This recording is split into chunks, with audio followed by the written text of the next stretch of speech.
আজি বৃহস্পতিবাৰ ৰাতিপুৱাই কলেজ চাৰিআলিলৈ বুলি বনৰীয়াৰ দৰে পিটপিটাই ওলাই আহিলো। সেই যে হাতী পেটৰ ল'ৰাটো দেখিছে, সি ক'লে আজি মই খুৱাম, তাতকৈ আৰু আমাক কি লাগে। মতে আমি লেনি পিজিয়ে পালোহি।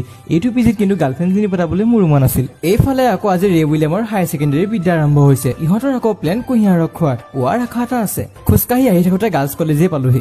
কেইজনী চাওকচোন, বৃন্দাবনত গোপী বহাৰ দৰে মন মাৰি বহি আছে। ইয়াত কিন্তু কৃষ্ণহে অভাৱ। পিছে এনএল কলেজৰ ল'ৰা হৈ গাৰ্লছ কলেজৰ সন্মুখেদি পাৰ হৈ অহাটো বেলেগ এটা মজা। বাকী যি নহওক, ছোৱালীজনীয়ে কিন্তু মোলৈ চাই ধুনীয়াকৈ হাঁহি আছে। তাইক টাটা বাই বাই কৈ আহি কুঁহিয়াৰ ৰসৰ মানুহজনৰ ওচৰে পালোহি। তো চাওকচোন, মন মাৰি বেচেৰা ৰ'দত খোজকাঢ়ি আহিছে। পিছে দাদাজনক সুধিলো এইটো কেনেকৈ চলাই। দাদাই শিকাই দিয়াৰ পাছত আমিও ভাবিলো শিকিয়ে লওঁ, কিজানি BA পাছ কৰাৰ পাছত কামতো আহিব পাৰে। ইয়াৰ নামটো হৈছে প্ৰজ্ঞান, সকলোৱে তাক টেপেৰা বুলি মাতে। পিছে কুঁহিয়াৰ পৰা ৰস উলিওৱা ছবিখন যথেষ্ট ভাল লাগিল। আমি আহিছো বুলি গম পাই তো চাওকচোন চুচা মাৰি আহিল। শিয়াল বুলি আৰম্ভ কৰি তাৰ লেকচাৰ সি আৰম্ভ কৰিলে। এইফালে আমাৰ বস্তু ৰেডি হ'ল। এইকেইটা আকৌ খোৱা আৰম্ভ কৰিলে। এটা আকৌ কৈছে আৰু এগিলাচ খাওঁ। চাওকচোন কেনেকৈ পাতি আছে। বাৰু বন্ধুসকল, আজি ইমানতে সামৰিছো। Bye bye.